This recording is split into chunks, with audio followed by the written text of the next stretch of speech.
Hello friend, D लाल art classes में स्वागत है। आइए अगली सीरीज, अगला वॉल्यूम जो इंडियन कॉन्स्टिट्यूशन का है उसको हल करते हैं।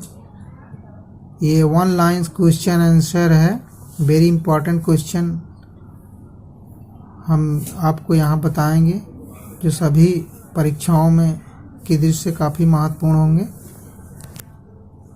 तो ये शॉर्ट वीडियो होगी, बहुत इम्पोर्टेंट होगी। भारत की संप्रभुता और अखंडता के हित में युक्त निबंधन आरोपित किया जा सकता है।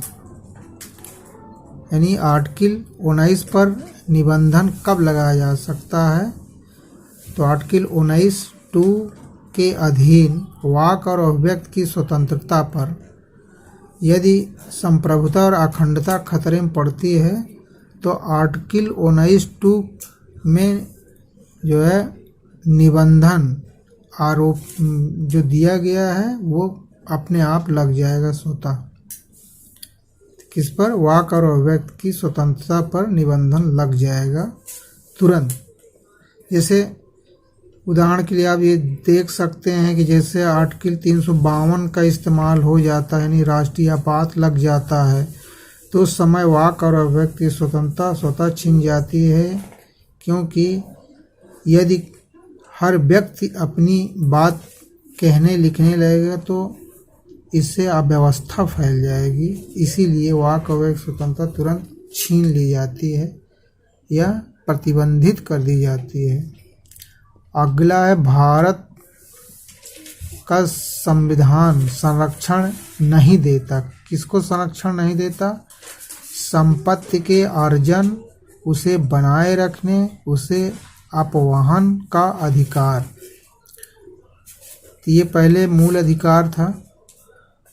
तो 44वें संशोधन द्वारा संपत्ति का अधिकार एक आम अधिकार हो गया। किस संशोधन में? 44वें संशोधन में। इसे जो 1978 में आया था, संपत्ति के अधिकार को हटा दिया गया मूल अधिकार से। अब कोई व्यक्ति संपत्ति का अर्जन नहीं कर सकता, उसे बनाए नहीं रख सकता, उसे अपवहन का अधिकार, यानी एक पीढ़ी से दूसरी पीढ़ी में जो उत्तराधिकार में संपत्ति होती है तो उसका संशोधन कर दिया गया। ये इम्पॉर्टेंट क्वेश्चन है, बार बार पूछता है कौन मौलिक अधिकार नहीं है? संपत्ति का अधिकार मौलिक अधिकार नहीं है, ये हटा दिया गया है। अगला है 86वें संविधान संशोधन जो 2001 में आया था, 2002 में लागू हुआ था, द्वारा शिक्षा का अधिकार अब है।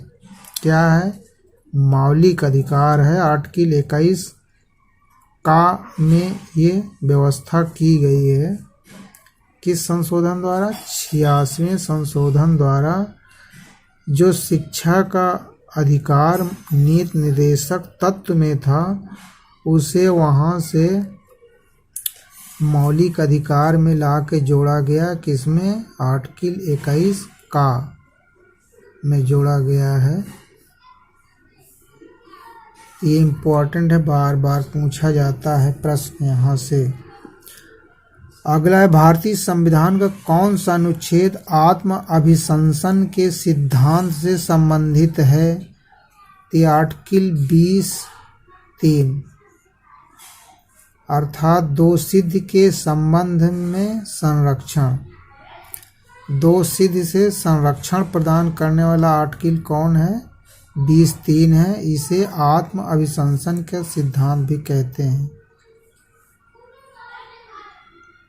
किसी अपराध के लिए आत्म अभिशंसन मतलब किसी व्यक्ति को अपने विरुद्ध,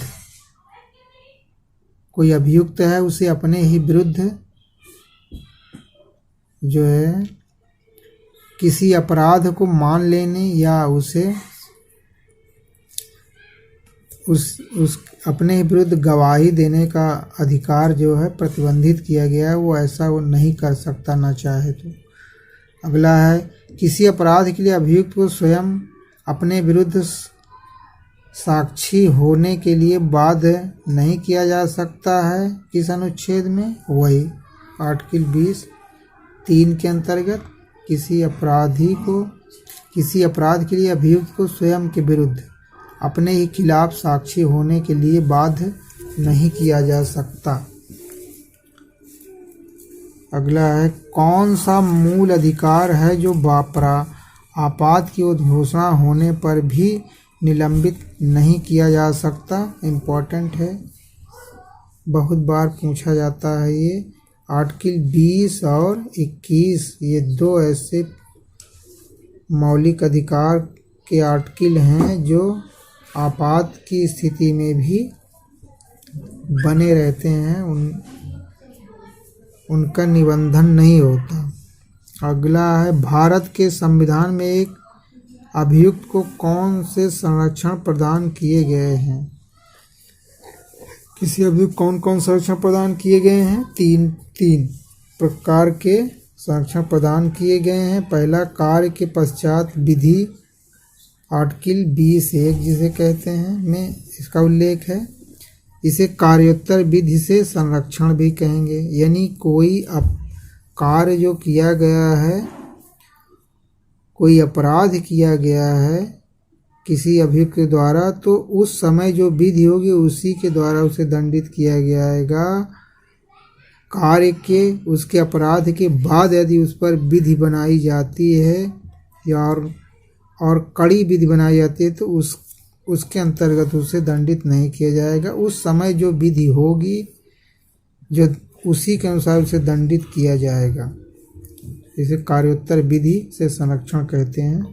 कार्य के बाद बनाई गई विधि से उसे संरक्षित किया गया है। अगला है दोहरा संकट, आर्टिकल 20(2) में है दोहरा संकट। किसी व्यक्ति को एक अपराध के लिए 2 बार विचारण या विचारण और दंडित नहीं किया जा सकता, इसे दोहरा संकट बोलते हैं। और एक है गिरफ्तारी और निरोध के विरुद्ध संरक्षण, आर्टिकल 22 में है। किसी व्यक्ति को गिरफ्तारी और निरोध के लिए संरक्षण किया गया है। गिरफ्तारी का कारण उसे बताना होगा, निरुद्ध रखने का भी एक टाइम पीरियड होगा। गिरफ्तारी और निरोध के विरुद्ध संरक्षण उसे 22 में प्रदान किया गया है।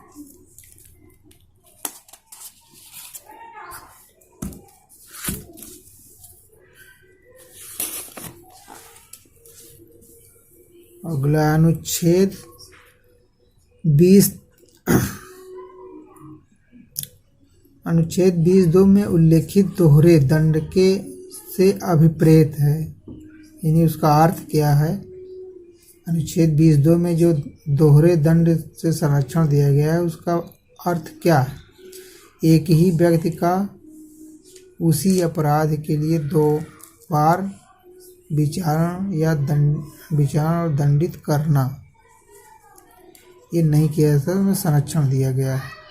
अगला है, कौन सा मूल अधिकार सभी व्यक्तियों यानी नागरिकों और विदेशी को उपलब्ध हैं? सभी व्यक्तियों कहे तो उसमें दोनों आ जाएंगे, कौन? विदेशी और नागरिक दोनों आ जाएंगे व्यक्ति के अंतर्गत। यदि नागरिक लिखे तो भारत के लोग ही उपलब्ध है। तो आर्टिकल 21 प्राण एवं दैहिक स्वतंत्रता का संरक्षण ये दोनों को प्राप्त है। आर्टिकल 21 बहुत महत्वपूर्ण है, यहाँ से बहुत तरीके से प्रश्न बनते हैं। आर्टिकल 21 में क्या है? प्राण एवं दैहिक स्वतंत्रता का संरक्षण, यानी कि किसी व्यक्ति का प्राण और उसकी दैहिक स्वतंत्रता विधि द्वारा स्थापित प्रक्रिया के अन्यथा उससे छीना नहीं जा सकता। इसका मतलब यही है, किसी का प्राण आप नहीं ले सकते जब तक प्राण लेने की कोई विधि स्पेशल ना बनाई जाए। ये राज्य का दायित्व है कि उसके प्राण और दैहिक स्वतंत्रता का संरक्षण करे, उसको सुरक्षा दे। तो विधि द्वारा ही स्थापित प्रक्रिया होगी, उसके द्वारा ही उसका प्राण हरण किया जा सकता है। जैसे मृत्युदंड दिया जो जाता है उसमें एक प्रक्रिया स्थापित की जाती है तो उसके अंतर्गत दिया जाता है। वो प्रक्रिया कैसी होनी चाहिए? फ्रेश और फेयर होनी चाहिए, जस्ट ठीक हो, फ्रेश और फेयर होनी चाहिए। अगला नोट्स इसमें कुछ है। संविधान के भाग 3 में उल्लेखित मूल अधिकारों के निम्न अनुच्छेद नागरिकों और विदेशी दोनों को प्राप्त है।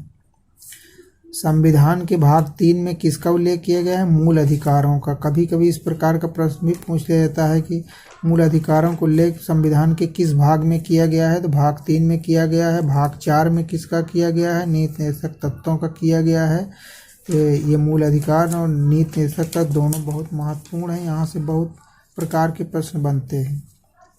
ये संविधान का भाग 3 है, मूल अधिकार। कौन कौन मूल अधिकार हैं जो विदेशी और नागरिक दोनों को दिए गए हैं? ये देखिए, अनुच्छेद 14 क्या? विधि के समान संरक्षण का अधिकार, समता का अधिकार जिसमें आता है, समता के अधिकार के अंतर्गत आता है। आर्टिकल 17 अस्पृश्यता का अंत कर दिया गया है। अब देशी विदेशी किसी भी व्यक्ति से आप जो है छुआछूत की बात नहीं कर सकते, उससे इस तरीके का कोई भेदभाव नहीं कर सकते। अगला है आर्टिकल 21 प्राण और दैहिक स्वतंत्रता का अधिकार।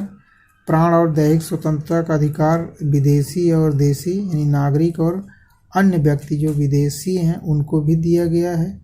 कोई व्यक्ति विदेश से आपके यहाँ आया है तो उसका प्राण आप हरण नहीं कर सकते, उसे मृत्यु नहीं दे सकते, उसकी दैहिक स्वतंत्रता का अधिकार उसे दिया गया है।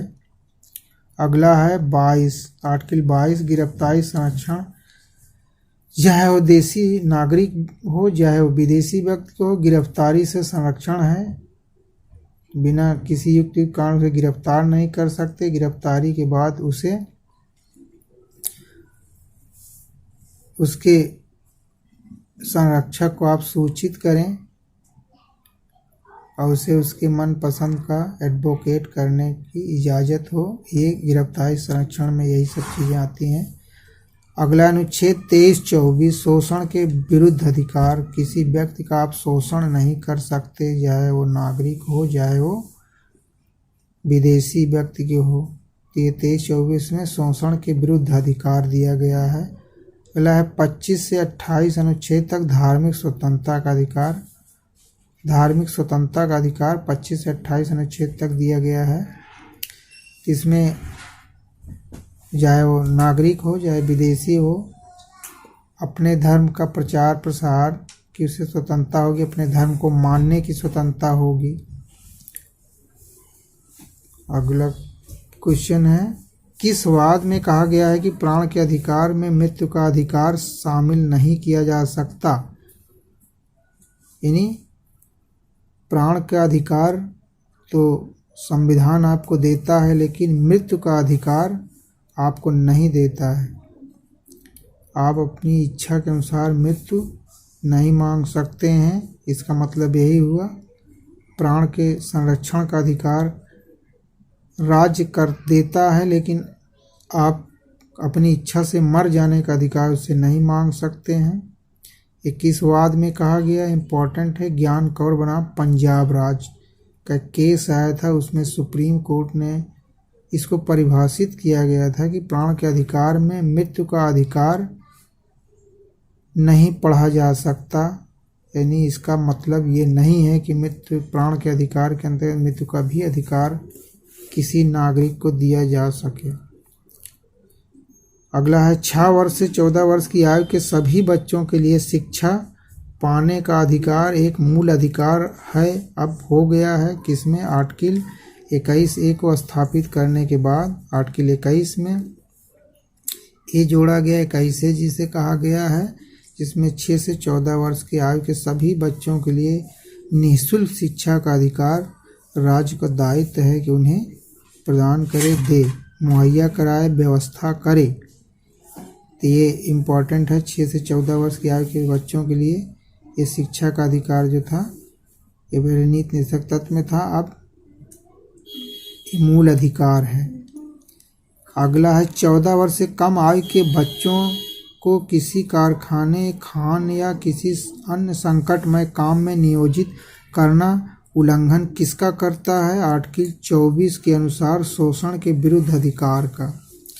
14 वर्ष से कम आयु का कोई बच्चा है तो उसे शोषण के विरुद्ध अधिकार का संरक्षण दिया गया आर्टिकल 24 में, तो उसको नियोजित नहीं किया जा सकता है जब तक वो 14 वर्ष से अधिक आयु का नहीं हो जाता है।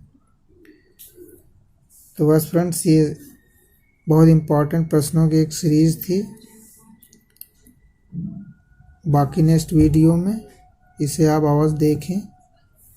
मिलते हैं नेक्स्ट वीडियो में। यदि अच्छी लगे तो आप इसे सब्सक्राइब और शेयर कर दें ताकि अन्य लोग भी इसका लाभ ले सकें।